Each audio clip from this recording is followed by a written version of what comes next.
প্রধান অতিথি আমাদের এফএক্স অঙ্গনের গৌরব, আমরা যাকে পেয়ে আজকে অত্যন্ত আনন্দিত হয়েছি এবং কৃতজ্ঞতা প্রকাশ করছি। আজকের এই আয়োজনের সম্মানিত প্রধান অতিথি এফএক্স বাংলাদেশের সম্মানিত ভাইস প্রেসিডেন্ট এফএক্স ইয়ান নাসিব আহমেদ আমাদের মাঝে উপস্থিত হয়েছেন। এফএক্স ক্লাব এফএক্স বাংলাদেশের আরেকজন সুদক্ষ ব্যক্তি, যিনি সারা বাংলাদেশে এফএক্সকে এগিয়ে নিয়ে যাওয়ার জন্য পৃথিবীর বিভিন্ন রাষ্ট্রের সাথে যোগাযোগ করে ইতিমধ্যে সবার কাছে আলোচিত হয়েছেন। আমাদের অতিথি সেবা পরিচালক জনাব নুরুল আমিন চৌধুরী আলমান ভাই উপস্থিত হয়েছেন।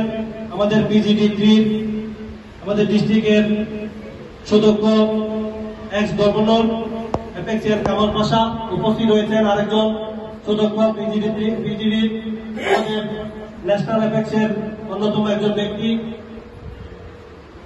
এসকে দত্ত রোজা উপস্থিত। আমাদের এফএক্স চট্টগ্রাম ডিস্ট্রিক্ট টিমের ডিজি আমাদের পটিয়ার এক্স প্রেসিডেন্ট আমাদের এফএক্স সৈয়দ মিয়া হাসান উপস্থিত। আমার পটিয়া ক্লাবের সদ্য প্রেসিডেন্ট ন্যাশনাল এর এনইএস আমাদের পটিয়ার অহংকার জনাব মোহাম্মদ লিয়াকত আলী উপস্থিত। আমাদের পটিয়া ক্লাবের ডিস্ট্রিক্ট টিমের ডিএস আমাদের পটিয়া ক্লাবের জোনের ভাইস প্রেসিডেন্ট জনাব মোহাম্মদ আরিফ খান উপস্থিত।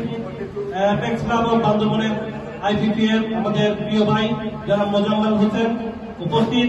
আমার ডিস্ট্রিক্ট 2024-এর কমিটি এবং 2025-এর নবনির্বাচিত কমিটির সকলকে জানাচ্ছি আন্তরিক শুভেচ্ছা এবং কৃতজ্ঞতা। আমি আমার বক্তব্যে শুধু এইটুকুই বলতে চাই, আপনারা যে আমাকে 2025-এর দায়িত্ব দিয়েছেন, আমি চেষ্টা করি আমার নিজের সবকিছু বিলিয়ে দিয়ে দায়িত্বটুকু পালন করতে। আমার ছোট ব্যস্ততার পাশে হলেও আমি যাদেরকে কথা বলি, যাদেরকে দায়িত্ব নিয়ে কাজ করি, আমি চিন্তা করি একজন এফএক্সিয়ানের সবচাইতে গুরুত্বপূর্ণ কাজ হচ্ছে তার দায়িত্ব। আমি নিজের বুকে হাত দিয়ে বলতে পারি এফএক্সে 2021 সাল থেকে দায়িত্ব নেওয়ার পর থেকে বিভিন্নভাবে মিয়া হাসান ভাই সহ এফএক্স অঙ্গনকে সারা বাংলাদেশে পরিচিতি করার জন্য ব্যাপকভাবে কাজ করে গিয়েছি। বর্তমানেও দায়িত্ব নেওয়ার পর থেকে একইভাবে আমি কাজ করে যাচ্ছি।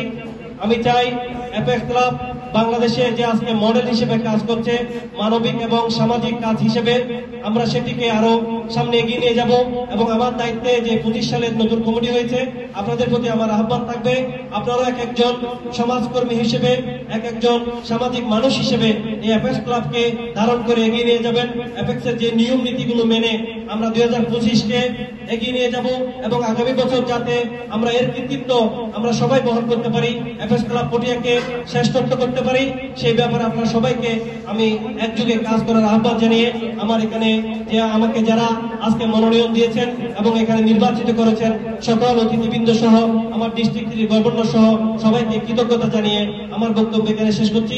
ধন্যবাদ সকলকে।